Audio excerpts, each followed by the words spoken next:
Alright, what's going on, guys? Trev back again, here to bring you another video. This one's going to be doing the final review for the Walking Dead trade paperback series in terms of what I have right now until I get to volumes 22 and 23, which I will probably next month at some point. This one is going to be for kind of the end of the whole Negan story arc. That is of All Out War Part 2, Volume 21.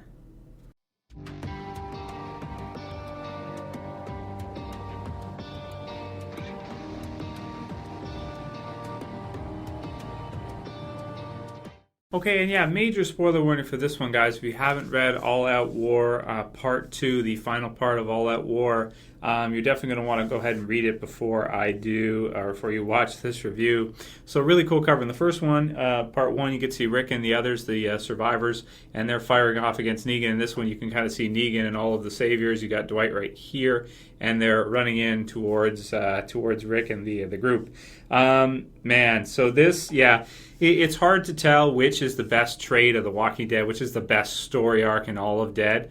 But I think, to be honest, it's going to be between this one and Made to Suffer, and maybe I have to look at the rest. But, you know, Fear the Hunters was really good, and, you know, you've got lots of other parts, too, that were really good. But the final concluding battle between Negan and Rick for dominance in terms of now that the communities have joined together, risen up against the Saviors, and you have the final battle, this one is so epic. This one is extremely, extremely epic in terms of the fight that we see and how the battle finishes off, and the final climax is just amazing. So I'll do a video when I'm done with these trade reviews, after I'll do 22, 23 when I get them, or maybe before, because I don't think either of them would be considered as one of the best parts of The Walking Dead or the best trades.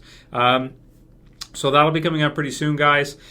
I will do my video on, you know, what is the best part in all of The Walking Dead. You know, the best story arc, the best six issues, or the best part in the entire series. And yeah, it's going to be tough. Between this, Made to Suffer, and some other volumes, going to be really hard to say. But this one is just insane, man. You basically have, you've got, you know, the battle finishing up. You have Negan, who pretty much chases Rick and the survivors down to the Hilltop and basically attacks, all-out attack, all-out war on them. There's some big character deaths as parts of it. Some characters we haven't met yet in the TV series, like, for example, Cal. And, you know, we have some others in there as well, too, that I don't really want to give up, because I'm sure some people, even though they, you know, they're watching, but they don't really want me to spoil too many things, even though I say spoilers. So I try to reduce it as much as I can. Another pretty big death from a character from the Alexandria safe zone again. And the biggest part of this was really when we see the event between Rick, Dwight, and Negan. So the whole storyline is this, or the idea is this, and this is new to this trade, or this volume, where Negan has the idea to basically take all of these the Savior's weapons, and what he's doing is he's gunking them up with the zombie guts, so zombie blood. So they're dousing their weapons in zombie blood before they attack. So, for example, Negan's bat will be covered in zombie blood, so anybody he hits is going to be dead. It's like poison. It's kind of like you're poisoning them. And I never was totally clear on this, on how it actually ends out. And I talked about this in my individual comic book reviews, because Rick gets shot at one point with a bolt through the side. And it's one of the most exciting parts in all The Walking Dead, because I actually thought at a part Rick was dead for sure. Like, I actually thought Rick was done. It was the end of Rick's time in The Walking Dead. I really did think so for a while there. Even though I kind of said, like, I don't think he'd kill Rick off, but it sure looks like Rick's going to be killed. And what we end up finding out afterwards is that Rick doesn't die, even though he's shot with a bolt that may or may not have been doused in zombie blood. It looks like it was, but you don't know if Dwight did douse all of his arrows in the zombie blood, and whether or not that would even do it. Because we know that a bite from a zombie will burn you out the fever and will kill you, and then you'll turn to a zombie. But we don't know about blood. We don't know if blood splatter. We don't know if zombie guts being rubbed on something and then, you know, a bolt being covered in it, shot at you, would make you turn into a zombie. The answer at the end is basically, as far as we know, it's either Dwight's bolts were not doused in zombie blood, or or it does not kill. It does not actually kill the person who is injured by it. So that's pretty much an either or. Do we know for sure? Because there is a character that does die and looks like he is burning out. So it could just be that Dwight's bolt that hit Rick was not doused in zombie blood, so Rick was able to survive.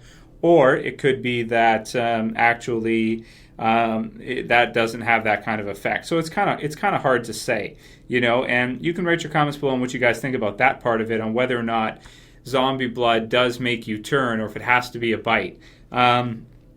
My guess is I think it has to be a bite until proven otherwise, until Kirkman says otherwise, unless I missed something somewhere and I don't recall. I believe that's how it works, is that it has to be a bite. Because if you look at characters like Michonne and some of the others, they have hacked through so many zombies, and there'd be so much blood splatter, with their sword and everything.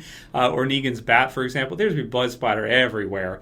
And it doesn't seem that characters that are blood splattered actually end up turning.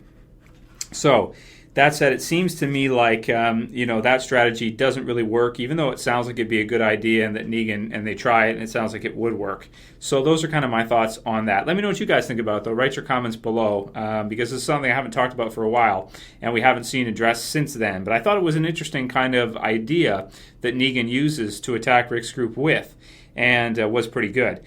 So in the end, we see an awesome standoff battle between Negan and Rick, and we see Rick actually win, but just barely. Negan breaks his leg. It's really a huge battle, and then Negan ends up passing out from the blood loss. And afterwards, they go to save Rick, and they don't really care to save Negan. And Rick says, "No, you save his life," and in a really cool, shocking face. Right here at the bottom. It's hard for me to show. Right there. You save his life is where he says it, because he really wants Negan to live to see what they build. Rick even tells him before he slashes him with a knife, and what is kind of a surprise attack, that they could build civilization again, and that Negan is thinking too small. Negan is thinking in terms of scarcity and just surviving and taking from others, and Rick is thinking about rebuilding all of society to a abundance to prosperity type level, not just a scarcity level in terms of food and in terms of supplies and everything. Then we see Dwight. He takes up the mantle. He takes up the bat, so to speak. He takes Lucille, and he tells the survivors to stand down, that Negan has fallen, and that you're going to follow me now, or I'm going to smash your faces in. So pretty cool, and he's able to maintain control for a long time. So it ends with Rick telling Negan, as Negan wakes up, that they're going to rebuild, and that he's going to rot in jail, an old man, and that he's effed. And that's it. That's the final line. So this is like the final part. To add to that also, there's a time skip after this with a new beginning in that. So this is kind of like a special time in The Walking Dead prior to that time skip. This is like the last final big battle before that big time skip, where a lot of things change. It skips like a couple years, and just all kinds of stuff has changed, and civilization is at a totally their groups are at a totally different level than where they're at in this one. So I love this one a lot, because it's kind of like the end of that. It's the end of the scarcity part, where they go from scarcity to just focusing only on survival, to the next level in the time skip, which is more focusing on, prosperity. So actually, where they have tons of food, they have tons of supplies, and, it's not really a worry anymore they're going to run out of food. It's not really a worry that they're going to, not have enough water. They're just going to starve to death. No, that's not an issue, or they're going to run out of bullets. Not an issue. They'll always have enough after that point, pretty much, at least with regards to the dead. The dead are no longer. After this section ends, zombies are not so much of a threat anymore. There'll always be some threat. But after this is the end of that survival mode in The Walking Dead. And that goes from the beginning all the way until now, with maybe some breaks at the prison, right? But then after this, with the time skip, it's like fully over, at least for now. But we'll see if that changes eventually as well, too. So in terms of score, how could I give this anything but a perfect 10 out of 10? It's one of the best volumes in all The Walking Dead. It's a must-read. It's a must. If you're a Walking Dead fan, it's a must-have. It's one of the best parts in the whole series. And I would say to translate this, it'd be hard to say that this would be around like season 10, I would think, or maybe like 10 or 11, something like that. I would think, depending on how they translate it, because action sequences can be translated quickly, so it'll be interesting to see what season this ends up in. It could even be sooner, like 8, 9, something like that, but I think like 10 or 11 is probably a good bet, is a good estimate, and I just can't wait to see it play out in the TV series version and how they change it, because the comic book series version of this is one of the most epic parts in the entire Walking Dead story. It's like the TV series version, Governor versus Rick. At that moment, the fight in this between Negan and Rick is even better, I would say. It's even better than that. So, perfect 10 out of 10 for me. One of my favorite trades of all time. Between this and Made to Suffer, and maybe some of the others I got to look at, my favorite comic book trades of all time. This one had me I had more emotion in this one and in Made to Suffer than any other comic book series I've ever read, more than any. So, yeah, it's amazing. Is all I got to say. It does what The Walking Dead does best, and the story changes drastically after it. It'll never be like this again, or at least not the same way. But we'll see. Well, who knows? We'll see what happens in the future. But anyway, let me know what you guys think about the trade. Let me know what you think about All Out War Part 2 and All Out War in general. Is it the best part of The Walking Dead for you? Or did you prefer the prison story arc? Did you prefer some of the other stuff in it? There's lots of great stuff all throughout The Walking Dead. Some people like the beginning. Stuff with Shane was great, right? We got the beginning chapter right there. And then going all the way through up till now, all kinds of awesomeness. So let me know what you guys think. Let me hear what you think in the comments below. And if you like this review, please thumb it up below. If you want to support the channel, please share it. Please favorite it. And if you're new and you want to see more reviews from me, you want to see volume 22, 23 eventually when I get to them, when I get actual physical copies of them, I will do it. Write your comments below and subscribe at the bottom left if you guys want. That's it for this one, guys. We'll see you for the next one. As always, it's Trev saying peace. Later, guys. See ya.